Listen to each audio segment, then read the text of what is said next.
Welcome back to the channel.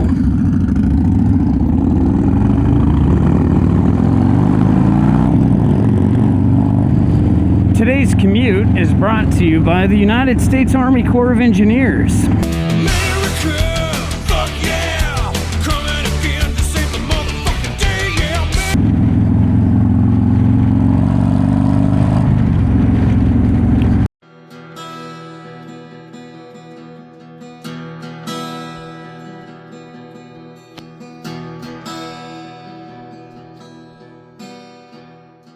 Today was a good day. Not a whole lot going on, but as you can see, Connor Tupling. Well, you might not be able to see because I had to remove that camera off of that stand real quick. But what a beautiful evening to ride home on the motorcycles.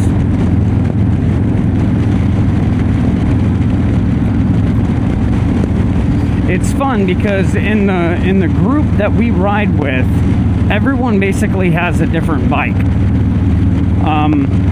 Except Mitch. Mitch and I both have road glides, Rushmore road glides, but Mitch's is a CVO, and he's got a bunch of other bikes that he rides too.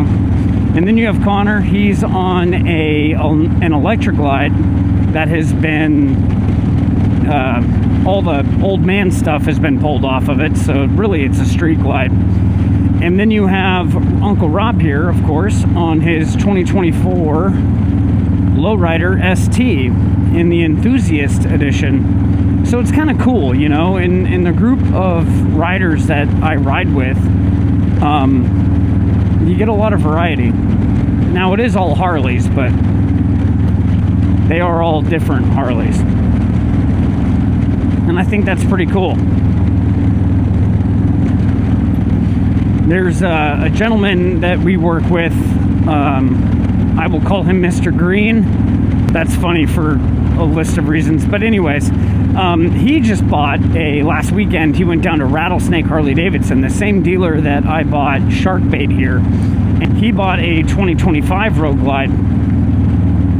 And I don't remember the exact name of the paint job, but he got the blacked out one with like ghost flames going down the paint from the factory, which I think is just super badass. So he's picking it up this weekend. So that'll be cool, getting to look at a 2025 Road Glide, and most likely we'll get footage of, you know, some commute footage with him in it. And I do believe he is planning on coming on some rides with us as well. So that'll be fun. Do you guys, in riding in groups, ever have the, that, and let me know how you guys handle it. I tend to like to ride pretty close, especially with Rob, because we've been riding together for, I mean, close to a decade now. So it's really cool being able to ride with him, because I can basically tell what he's gonna do before he does it, based off of body language. And Connor's getting there quick. I can basically tell what Connor's gonna do too. So with the three of us, I mean, we tend to not ride so far apart unless we're going long distance, and then we'll kind of space it out a little bit. But you know, we ride relatively close, and we also use cruise control. So I'm just wondering what you guys do to try to sync up your cruise control with the rider in front of you or behind you. Now, obviously, whoever's in front can set it and forget it, but everyone else has to sync. Hang on, that's really pretty. Everyone else has to sync their cruise control to the rider in front of them, or a rider in front of them. So what I like to do is, no matter where I'm at in the pack, I will sync my cruise control to the lead rider, because it's kind of like playing a game of telephone, if you think about it. If I'm setting my cruise control to him and I have to make small adjustments every once in a while, and Connor, who's behind me, sets his cruise control to me, that means he's having to make twice as many adjustments as I'm making. And if you have more than 3 people, that means the guy all the way in the back he might as well just not use cruise control, because he's going to be constantly making small adjustments to stay with the pack. So even if I'm in like 3rd position where Connor is right now, I will sync my cruise control to the best I can to the guy in the front, knowing that the guy in position 2, the current position that I'm in, he's also making his adjustments to the same person. So, no one's having to work too hard to stay with the group. And I might be overthinking it. There very well could be people out there who ride in groups all the time, and they just go, I've never really thought about it. I just kind of set it, and if I have to bump it up, and if I have to slow it down, I'll just bump it down a couple of clicks, And that very well could be the case for everyone. I don't know. Just something I'm curious about what you guys do. Maybe you guys have a hack that I don't know about.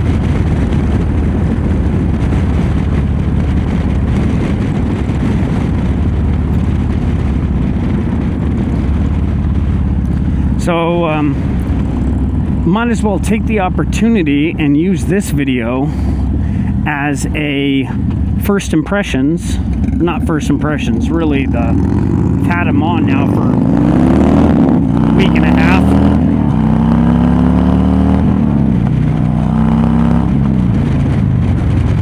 But these Flow Motorsports V5 bagger floorboards, man, I am loving them. If you guys remember in the video of the install, I talk about why I did it. And I did it because my feet were slipping off of Thrash and Supply's floorboards. Because the ones that I have, I actually gave those to Connor. They're on Connor's bike right now. But the way I ride and the way my legs are positioned, I think the conditions were just right for if I'm hauling ass, my feet were slipping off of them. And these ones, you can't slide your feet on them because they have those spikes that go into the soles of your boot. So the second you plant your foot on it, if you want your foot to move, you have to pick your foot up and move it. Which I much prefer, because my feet don't go anywhere. No matter how fast I'm going or anything like that, nothing's moving my feet. So shout out to Flow Motorsports, because these things are badass. I love them. And I stumbled my way through talking about this once before, but I'll try to do it better this time. And how I film is I'm in a constant process of having a video being filmed and just saved in its raw form, and then I have a video being edited, and then I have a video fully edited and scheduled for upload on YouTube. It's already pre-uploaded, it's just waiting to go public. So like when a video goes public and someone makes a comment, sometimes I'll go to the video itself, like the title card and stuff, and have to remind myself, oh yeah, all right, it was this video, okay, cool. Sometimes I caught myself commenting in the context that it was a different video. And for new subscribers to the channel who haven't watched old commute videos, that's where Connor and Rob turn off to go to their respective homes. And then I have another 15 minutes, 16 minutes north to go. But what a beautiful 15 and 16 minutes to go all by my onesie. And I would love to know how that thing got all undone, you know? I think it was that. Oh my goodness, it's so great. And we're back, ladies and germs. So anyways, the reason why I had to pull that down is because as I was leaving my job site, this thing had gotten loose, this little attachment down here, so had to tighten it up on the fly.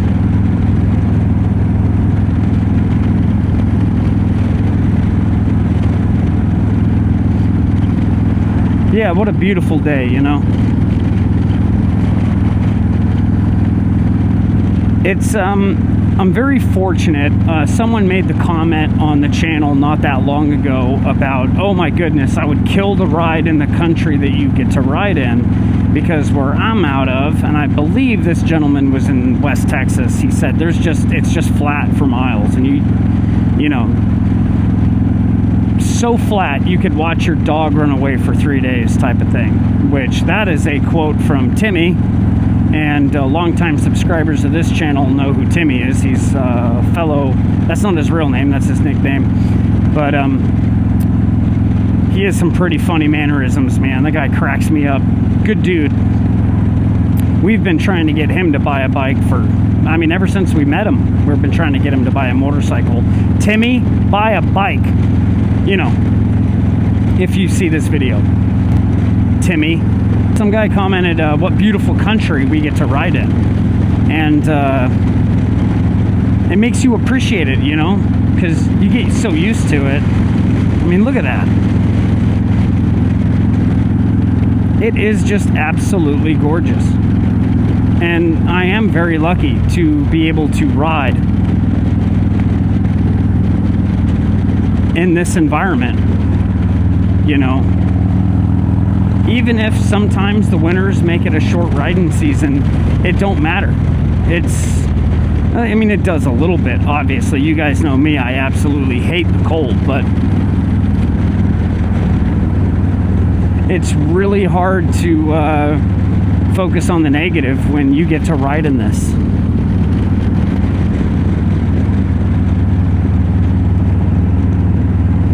Everywhere you look, it's something different, pretty to look at, you know. And you get a wide range of environments in this valley. And I do a lot of riding in other parts of the country, but, you know, obviously the majority of anyone's riding is going to be close to their home. But you guys just wait till we do our Leavenworth trip this year. Oh my goodness, you're gonna love it. You're gonna love it. It's so beautiful. But there's pretty places everywhere in this amazing country that we have the privilege of being citizens of. I mean, just look no further than Midwest and Motorbikes last episode. It's an hour and a half around, maybe hour and a half away from where he lives, and it's gorgeous. It's gorgeous where he's at. So if you guys haven't seen Midweston's last video, go check him out. He's like, in the episode, he's like scoping out a campground that he's gonna go to. And he just wanted to look at it before he actually went to go camping, you know. And then he took us to a lake, a beautiful lake.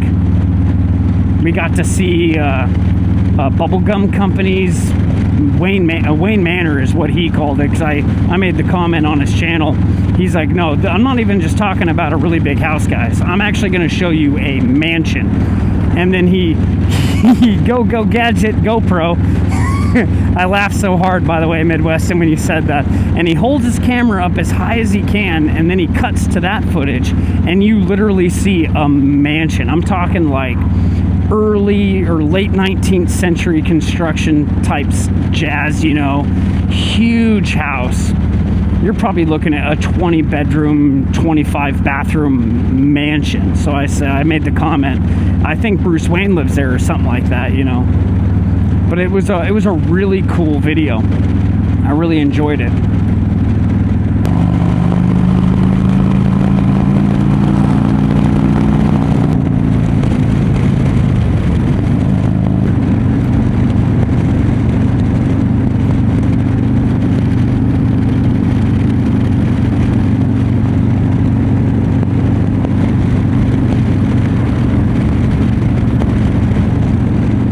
sometimes the scenery is just too pretty to just be stuck behind the same car for a half an hour, you know. You got to get around some people so you can get some good looks in, some good views in.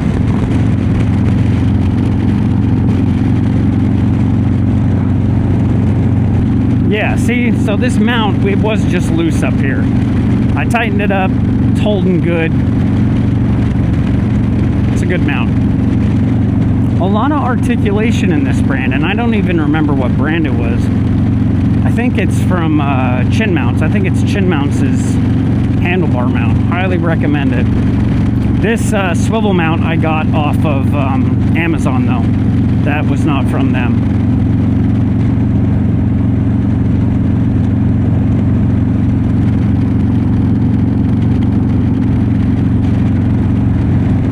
Yeah, hard to be in a bad mood, guys.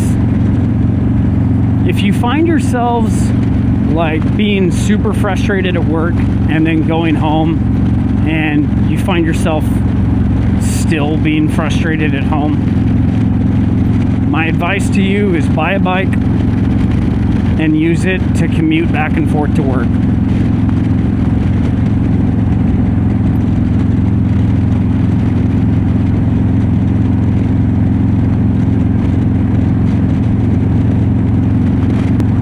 Random thoughts have returned.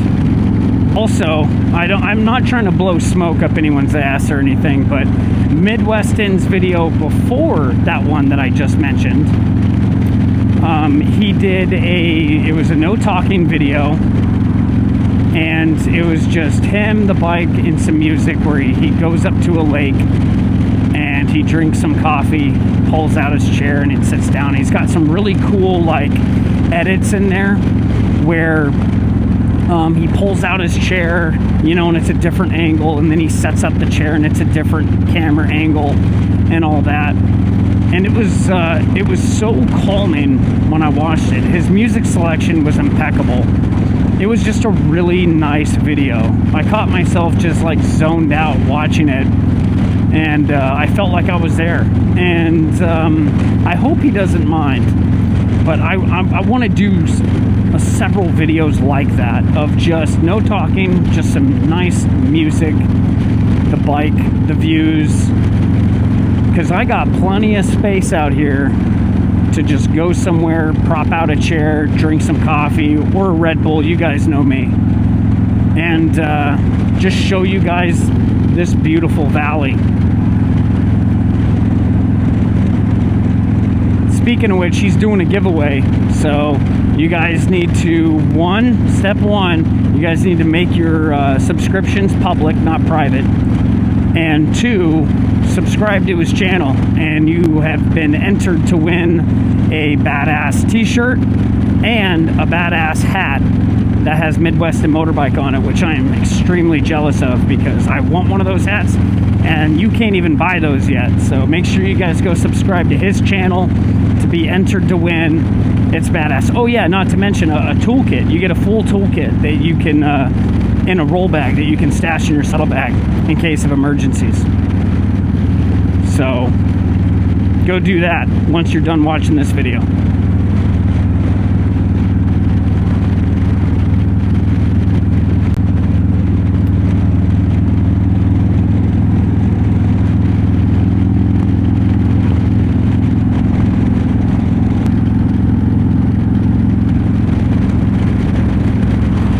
It's funny how the internet has completely changed everything. And I'll explain why.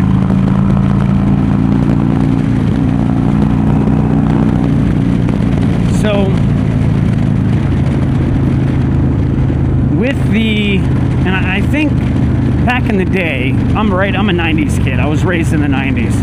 And back in the 90s, it was easy to make friends, right? You were a tiny kid, you were out riding your bike or skateboarding or rollerblading or doing whatever 90s kids, what we used to do. And you would see another kid doing that same activity and you'd be like, hey, do you want to be friends? And the child would look you up and down, see that you were relatively the same size as he was and was into sort of the same things that you are, and you would say, sure. and you two would become friends.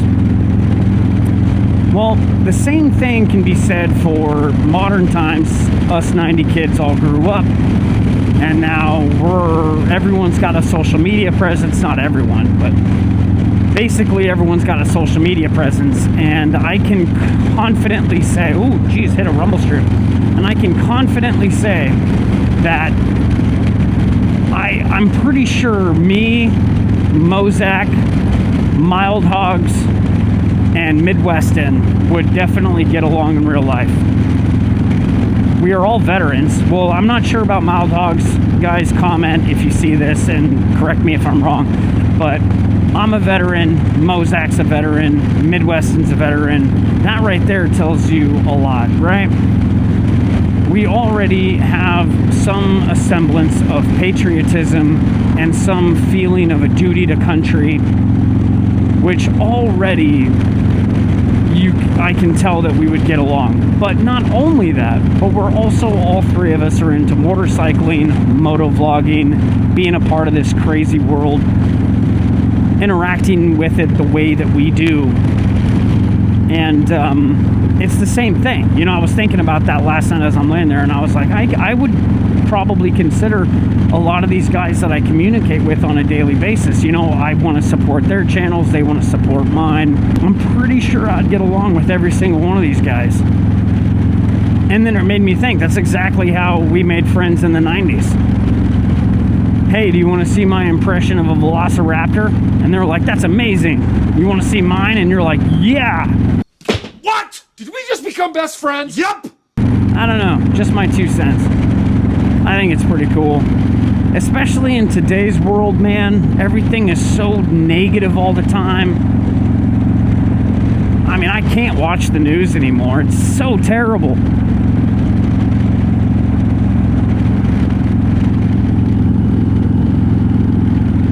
So this is what I do instead. And I think it's really cool that the internet can be used for good sometimes, you know? Rather than the exploitation of society's most vulnerable. It can also be used for good and keep us all right in the head a little bit sometimes.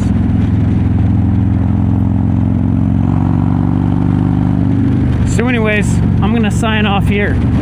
Just some random thoughts on the way home. My random thoughts are back. You guys have a good day. Keep the shiny side up, rubber side down. See you guys when I see you.